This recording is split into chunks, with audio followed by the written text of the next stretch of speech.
xin cần số nét lại nhà sinh phật ta đã vui khát khi ăn chút xì mò Christa nên là khi ta lùi bụi ca lòng chú lâu ôm để ra ni ra tha để ra lâu đi e ô khi ta lùi bụi căn đại cái ba chuối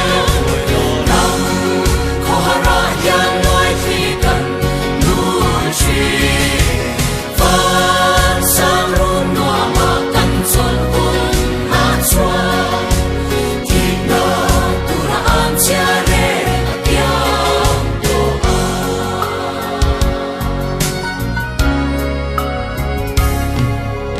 thì na tham bo in a ne lo lal i xua thì na ne a thâu le in an nung ren nga san kim arala kwa a lo va rung chua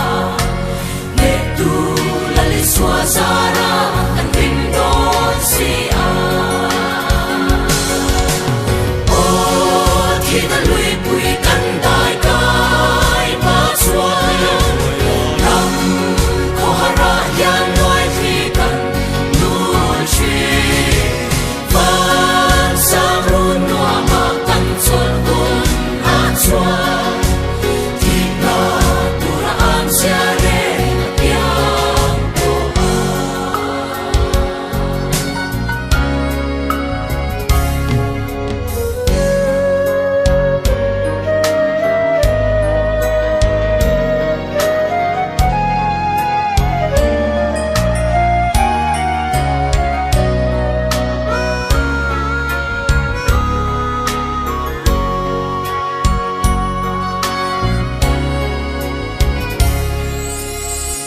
na chắc na le hun le cùng ral ma se và na in ka nei ro pui na sam ve la lung du kan ma sa te nen kan len hun tu thì na lui ka ma chang hian thir bang thei lo ô thì na lui pui kan dai cái ma chuan nằm khó hara yan nói khi cần nuôi chi van sang run noa ma căn chuan hun ma chuan thì na tu ra an chia re tiang to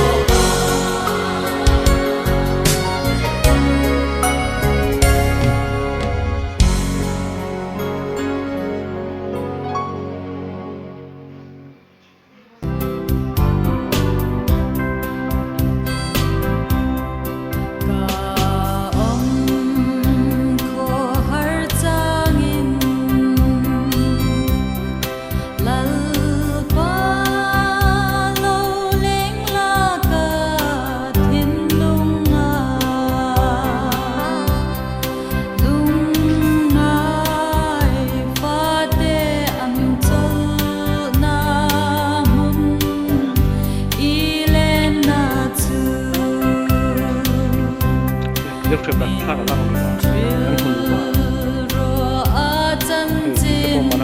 Ya, untuk pocok tadi bila saya nak cerita pocok.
sang hùng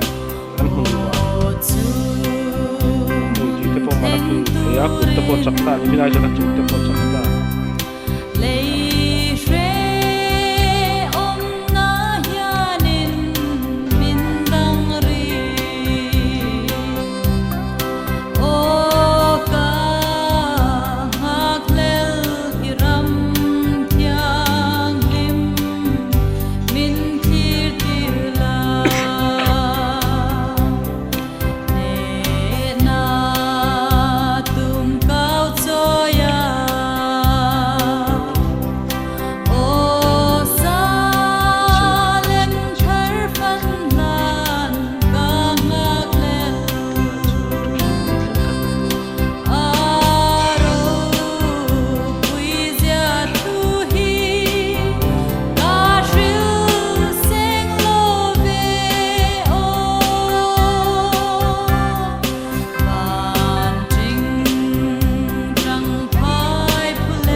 chung kim te a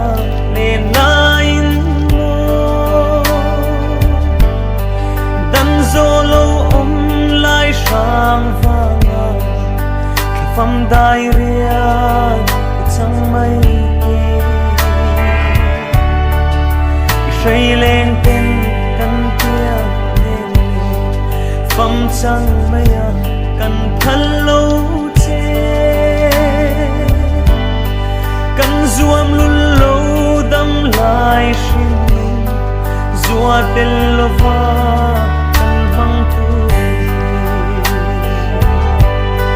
run lum khai thei trôi lên ke kan vai khwa và sei don e kan phal thei lo dai hian chan kapa lo hole